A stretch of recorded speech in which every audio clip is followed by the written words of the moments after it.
And we are back with another tutorial by the mad scientist, Kameechi here.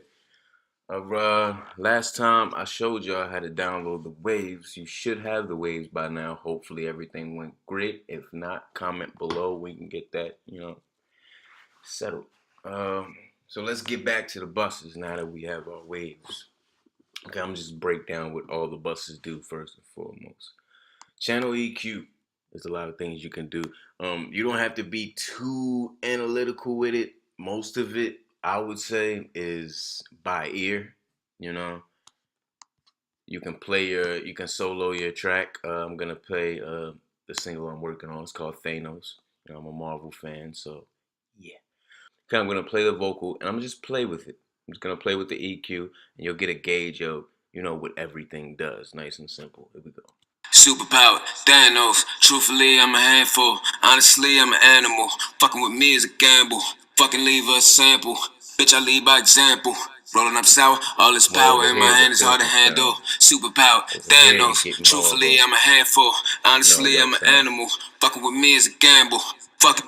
But basically, you can play with your EQ. Is very important that it's really, by the song or by your own personal preference.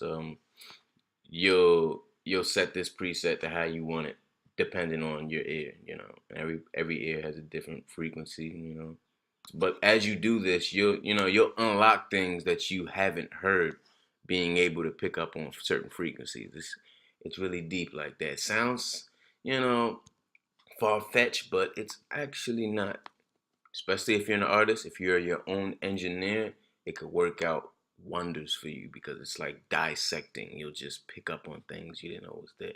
So let's continue. Okay. We have the CLA. This is a compressor to, make sure everything doesn't peak, in the red. You never want it in the red. So you're gonna basically play this one by ear too. Everything the extra sounds from when you're recording, it basically suppresses that. Okay. And we have the de-esser.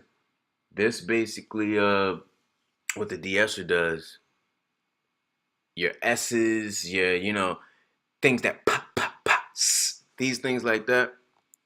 This is what you need this for. Again, you're gonna play this by ear because everyone, you might have your mic turned up to a certain volume. Everyone, it's gonna be different. Everyone's gonna be different. So you just gotta play with it. No too much pressure. You don't have to be a professional. You playing with it is you learning. Simple as that. Okay. Then we have yet another compressor.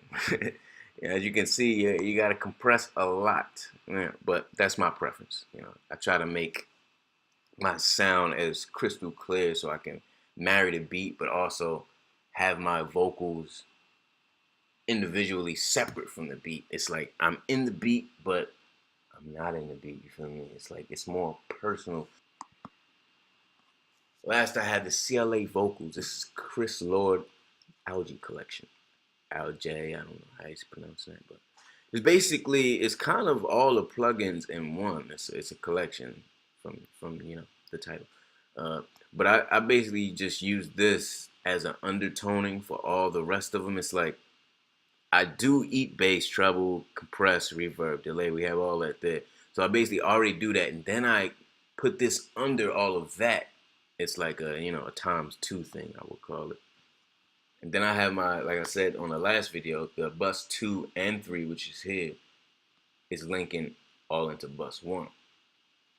And I have my stereo delay mixed with the channel EQ to give it that extra oomph. The vocals are catalysts. The plugins are your weapons. You can't swing a weapon without the catalyst, the person. The vocals is what it is at the end of the day. You got to make sure those are laid right. Then I have my reverb here. I set it to a high. I like to set my stereo and reverb high because it won't come through high because I have the knobs here. I can control how powerful they are from here. So I try to make it as powerful as it can be on its own bus. But when it comes to putting it on the buses getting transferred, I can control it. Okay. And this is all negative. You won't really hear it overpowering until you get to the positives up here. That's when you're gonna really hear like, and it might actually interfere. So I try to stay away from that. But after you set up your bus or before, you know, I already have the buses on here. I'm just gonna put it off here. This is my whole hook from track 8 to track 29. Yeah, I know that sounds a little out of order, but it's a method to my madness. You basically highlight all the tracks that you want that bus to go to, which is this is the hook. Okay, I'm gonna do bus 1. Bus 2 and 3 are going into 1. Okay, and my verses is on bus 4. Pretty much the same bus as bus 1, but I put less echoes, less reverb. I put less on the verse because I want to let like I said the vocals shine with just that undertoning to support. But I'll get into the specifics on each plugin, but this was a pretty brief explanation on buses and how important they are, because you could start up a session and instantly just put the bus on and you instantly have that sound you're looking for, or you have a direction of sound to go towards. Each song is different. You might have the same bus, but you might have to readjust that bus for a new song. But make sure you hit that subscribe button down there. I got plenty of more tutorials coming. I got a lot of knowledge up here, and I'm just willing to give it away for free. I swear to you. I'm also on Spotify. I'm on iTunes, Apple Music, whatever they're calling it nowadays. Same thing. Kameechi, signing out. Mad Scientist. Till next time, folks.